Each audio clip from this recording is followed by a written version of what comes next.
जो दुनिया का सबसे बड़ा सिद्धांत है, जिसे दुनिया के सबसे प्रसिद्ध भौतिक वैज्ञानिक अल्बर्ट आइंस्टाइन ने 1905 में दी थी।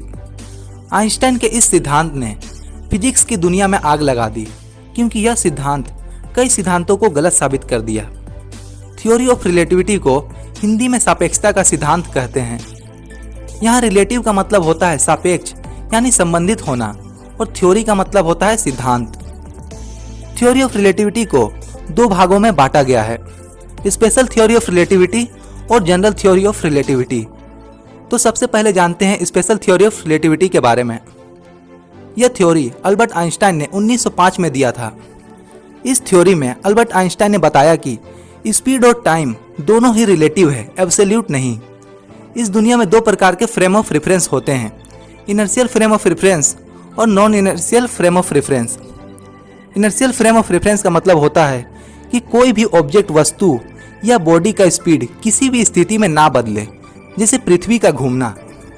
और non inertial frame of reference का मतलब होता है कि जो वस्तु का स्पीड बदलता है, जैसे चलती हुई कार के रास्ते में रुकावट आने पर उसकी स्पीड कम करनी पड़ती है। तो जानते हैं कि स्पीड कैसे एब्सोल्यूट नहीं है, रिलेटिव है।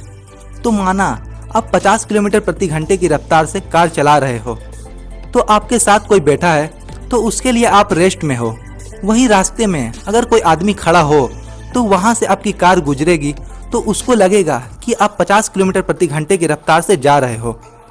अब मान लीजिए कि आप 50 किलोमीटर प्रति घंटे की रफ्तार से कार चला रहे हो, तो अगर कोई दूसरा कार आपके सामने से 50 किलोमीटर प्रति घंटे की रफ्तार से आ रही है तो आपको लगेगा कि वह आपकी तरफ 100 किलोमीटर प्रति घंटे की रफ्तार से आ रही है।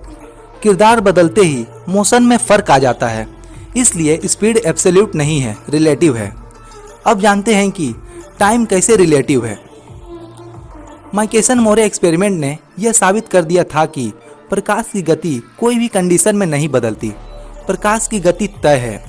और यह भी साबित कर दिया था कि प्रकाश से ज़्यादा स्पीड कोई भी चीज़ की हो ही नहीं सकती।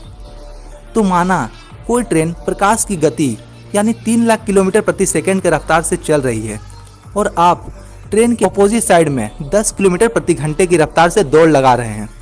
तो ट्रेन की स्पीड यानी 3 लाख किलोमीटर प्रति सेकंड और आपकी स्पीड 10 किलोमीटर प्रति घंटे को जोड़ दिया जाए तो यह प्रकाश की गति से ज़्यादा हो जाएगा, जो लॉ ऑफ नेचर के खिलाफ है। ऐसा कभी नहीं हो सकता है कि आप प्रकाश की गति को पार कर जाएं। यह एक फिजिकल बैरियर है जिसे कोई भी वस्तु या बॉडी पार नहीं कर सकती है। यही प्रकृति का नियम है। कोई भी वस्तु या बॉडी प्रकाश की गति को पार ना करे, इसलिए प्रकाश की गति से ट्रेवल करने पर वहाँ समय धीमा हो जाता है। माना आप प्रकाश की गति से चलने वाले ट्रेन में बैठकर 1 साल ट्रेवल करते हैं, तो आपके लिए तो सिर्फ 1 साल गुजरा होगा, मगर पृथ्वी पर हजारों साल बीत चुके होंगे। ऐसा आइंस्टाइन ने बताया, और इसी से यह साबित कर दिया कि टाइम एब्सोल्यूट नहीं है, रिलेटिव है। तो अब जानते हैं जनरल थ्योरी ऑफ रिलेटिविटी के बारे में। अल्बर्ट आइंस्टाइन अपने दिए हुए स्पेशल थ्योरी ऑफ रिलेटिविटी से संतुष्ट नहीं थे, इसलिए उन्होंने 10 साल बाद यानी 1915 को अपना जनरल थ्योरी ऑफ रिलेटिविटी दिया। वह जानना चाहते थे कि ग्रेविटी का समय पर क्या असर होता है। न्यूटन ने बताया था कि कोई भी वस्तु ग्रेविटी के कारण उसके पास खींची चली आती है, और एक ग्रेविटेशनल बॉडी दूसरे ग्रेविटेशनल बॉडी को इफेक्ट करती है। इसी के तहत न्यूटन ने बताया था कि सभी ग्रह ग्रेविटी के कारण ही सूर्य के चक्कर लगाते हैं। लेकिन अल्बर्ट आइंस्टाइन ने अपने जनरल थ्योरी ऑफ रिलेटिविटी में न्यूटन के इस थ्योरी को गलत साबित कर दिया। उन्होंने बताया कि पृथ्वी सूर्य का चक्कर ग्रेविटी के कारण नहीं, बल्कि ग्रेविटी के कारण स्पेस टाइम में आए हुए बैंड की वजह से लगाती है। इसी कारण से सभी ग्रह भी सूर्य के चक्कर लगाते हैं। जनरल थ्योरी ऑफ रिलेटिविटी में उन्होंने बताया कि ग्रेविटी समय पर असर डालती है। जहाँ पर ग्रेविटी अधिक होगा वहाँ पर समय धीमा चलेगा, और जहाँ पर ग्रेविटी कम होगा वहाँ पर समय तेज। और उन्होंने अपने जनरल थ्योरी ऑफ रिलेटिविटी में यह भी बताया कि ग्रेविटी प्रकाश पर असर डालती है, मगर प्रकाश की गति पर नहीं।